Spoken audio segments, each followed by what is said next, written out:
வணக்கம் நண்பர்களே. இந்த ரயில் பயணத்தை பற்றி நான் சொன்னேன். அதில் ஃபுட் ஸ்கேம் பற்றிலாம் சொல்லியிருந்தேன். ரயில் பயணங்கிறது ஒரு மிகப்பெரிய ஒரு வாழ்வு.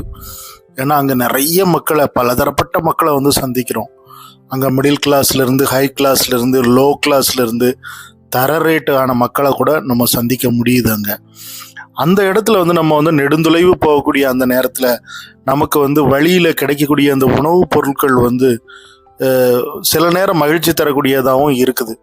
இப்போ உதாரணத்துக்கு ஒவ்வொரு ஏரியா நம்ம போகும்போதும், ஒவ்வொரு மாவட்டத்தை நம்ம தாண்டும் போதும், அந்தந்த ஏரியாவில் உள்ள மக்கள், அங்கே உள்ள அந்த சில்லறை வியாபாரிகள் கொடுக்கக்கூடிய அந்த உணவு கூட நான் ஓரளவு அதை கூட நான் என்னால் சம்மதிக்க முடியுது. அவங்க என்ன நினைக்கிறாங்க, மனசாட்சியோடு நம்ம துட்டு கொடுக்குறோம், துட்டு வாங்குகிறோம், அவங்க அவங்களுக்கு நல்ல பொருளாக கொடுக்கணும்னு சொல்லி நிறைய இடங்கள்ல கொடுக்குறாங்க.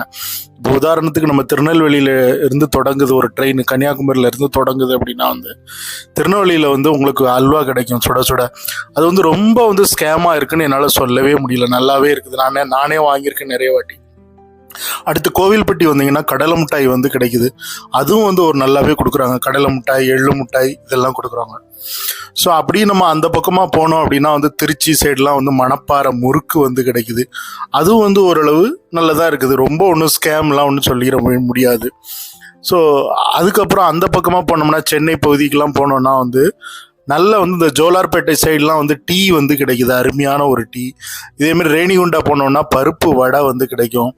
பருப்பு வடை நல்ல போட்டிருப்பாங்க. ஒரு சில கடைகளில் வாழைப்பூ வடை கிடைக்கும். இது எல்லாமே ட்ரெயின்குள்ளேயே கொண்டுட்டு வருவாங்க. அதே மாதிரி நீங்கள் பலாப்பழத்துக்கு ஃபேமஸான ஒரு ஊர் எனக்கு மறந்துருச்சு. அது நல்லா இருக்கும். பலாப்பழம் அந்த சைடு வரும்போது நமக்கு பலாப்பழம் 20 ரூபா 30 ரூபாய்க்கு கொடுப்பாங்க. அதே மாதிரி வேர்க்கடலை உள்ளேயே கொண்டுட்டு வருவாங்க. வேர்க்கடலை, அவிச்ச வேர்க்கடலை இருக்கும், வறுத்த வேர்க்கடலை இருக்கும். 10 ரூபா 20 ரூபாய்க்கு நம்ம வாங்கினா போதும்.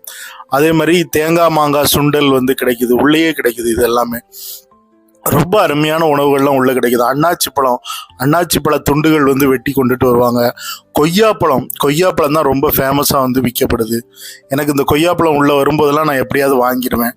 சில நேரம் ரொம்ப இனிப்பான பழங்கள் கிடைக்கும். சில நேரம் ஒரு ஏமாற்றம் தான் இருக்கணும். இருந்தாலும் பரவாயில்ல, அவங்களுக்கு நம்ம ரூபா கொடுக்கறதுல ஒன்றும் தப்பு இல்லைங்கிற மாதிரி நம்ம கொடுத்து வாங்குகிறோம்.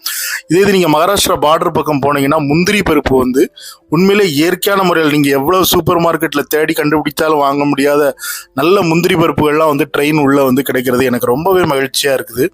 ஸோ இந்த மாதிரி ட்ரெயின் பயணம் நம்மளுக்கு பல விதமான அனுபவங்களை கொடுக்குது. இந்த வீடியோ பிடிச்சிருந்தா லைக் பண்ணுங்கள், ஷேர் பண்ணுங்கள், சப்ஸ்கிரைப் பண்ணுங்கள். மீண்டும் அடுத்த வீடியோ